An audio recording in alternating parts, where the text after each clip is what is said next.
سلام، أهلا وسهلا ومرحبا بكم مشاهدي قناتي الأوفياء. أتمنى أن تكونوا بألف خير وبصحة وعافية. نلتقي في هذا الفيديو الجديد وأقدم لكم ترددات جديدة وقنوات جديدة على بركة الله.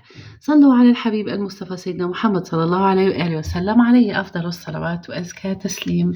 إذن أحبائي، نمر مباشرة إلى التردد وبدون إطالة. تفضلوا ومرحبا بالجميع.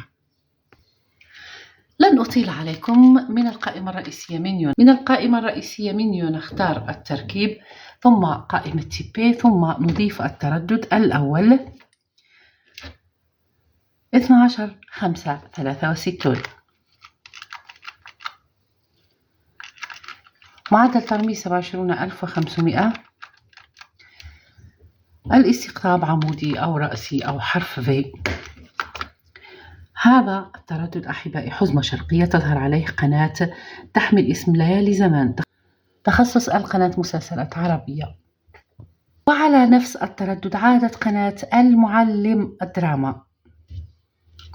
أيضا أحبائي، رسميا قريبا أعلنت إدارة النايسات عن ظهور قنوات جديدة: الحريفة سينما، الحريفة زمان، وألوان ميكس في وقت قريب جدا. أيضا التردد 12,645، معدل الترميز 27,500 والاستقطاب أفقي H.